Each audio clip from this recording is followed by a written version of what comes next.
ದೇವರ ಪರಿಶುದ್ಧವಾದ ನಾಮಕ್ಕೆ ಸ್ತೋತ್ರವಾಗಲಿ. ಈ ಸಮಯದಲ್ಲಿ ನಾವು ಶ್ರಮ ಮರಣ ಪುನರುತ್ಥಾನ ದಿನಗಳಲ್ಲಿರುವಾಗ ಧ್ಯಾನಕ್ಕಾಗಿ ಆರಿಸಿಕೊಂಡಂಥ ಒಂದು ವಾಕ್ಯ ಲೂಕನ ಬರೆದ ಸುವಾರ್ತೆ 15ನೇ ಅಧ್ಯಾಯ 11-32 ವಚನಗಳಲ್ಲಿ ನಾವು ತಪ್ಪಿ ಹೋದ ಮಗನ ಕುರಿತಾಗಿ ನಾವು ನೋಡುತ್ತೇವೆ. ಅಲ್ಲಿ ನೋಡುವುದಾದರೆ ಆ ಮಗನು ತಪ್ಪು ಮಾಡಿದಾಗ ಪಶ್ಚಾತ್ತಾಪದಿಂದ ತಿರುಗಿ ತನ್ನ ತಂದೆ ಬಳಿಗೆ ಬರುವುದನ್ನು ನಾವು ನೋಡುತ್ತೇವೆ. ಪಶ್ಚಾತ್ತಾಪ ಅಂದರೆ ಈ ದಿನಮಾನಗಳಲ್ಲಿ ನಾವು ಶ್ರಮ ಮರಣಗಳಲ್ಲಿ ಇರುವಾಗ ನಮ್ಮನ್ನು ನಾವು ತಗ್ಗಿಸಿಕೊಂಡು, ನಮ್ಮನ್ನು ತಿದ್ದಿಕೊಂಡು, ನಮ್ಮನ್ನು ಬದಲಾಯಿಸಿಕೊಂಡು ದೀನತ್ವದಿಂದ ಕರ್ತನ ಬಳಿಗೆ ಬರುವುದೇ ಪಶ್ಚಾತ್ತಾಪದ ಗುರುತಾಗಿದೆ. ಹಾಗಾಗಿ ಈ ಶ್ರಮ ದಿನಗಳಲ್ಲಿ ದಾವಿದನ ಹಾಗೆ ನಾವು ನಮ್ಮ ಪಾಪಗಳನ್ನು ನಾವು ಒಪ್ಪಿಕೊಂಡು ಅರಿಕೆ ಮಾಡೋಣ, ಪಶ್ಚಾತ್ತಾಪ ಪಡೋಣ. ಯಾಕಂದರೆ ದೇವರ ವಾಕ್ಯ ನಾವು ನೋಡುತ್ತೇವೆ, ಕುಗ್ಗಿದ ಮನಸ್ಸೇ ದೇವರಿಗೆ ಇಷ್ಟವಾದ ಯಜ್ಞ ಅಂತ.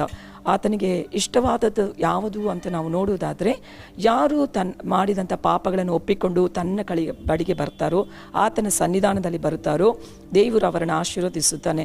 ಯಾಕಂದರೆ ಜ್ಞಾನೋಕ್ತಿಗಳು 28 ನಾವು 13ನೇ ವಚನದಲ್ಲಿ ನೋಡುವುದಾದರೆ, ದೋಷಗಳನ್ನು ಮುಚ್ಚಿಕೊಳ್ಳುವವನಿಗೆ ಶುಭವಾಗದು, ಆದರೆ ಅವುಗಳನ್ನು ಒಪ್ಪಿಕೊಂಡು ಬಿಟ್ಟು ಬಿಡುವವನಿಗೆ ದೇವರ ಕರುಣೆಯಂತ ದೊರಕುತ್ತದೆ ಅಂತ ವಾಕ್ಯ ಹೇಳುತ್ತದೆ.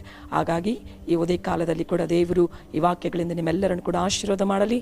ಶ್ರಮ ದಿನಗಳಲ್ಲಿ ನಾವಿರುವಾಗ ನಾವು ಮಾಡಿದಂಥ ಪಾಪಗಳನ್ನು, ಬಾಯಿಂದ, ಕಣ್ಣಿನಿಂದ, ಕೈಗಳಿಂದ ಮಾಡಿದ ಎಲ್ಲ ತಪ್ಪುಗಳನ್ನು ನಾವು ಒಪ್ಪಿಕೊಂಡು ಬಿಟ್ಟು ದೇವರ ಕರುಣೆಗೆ ನಾವು ಪಾತ್ರರಾಗೋಣ.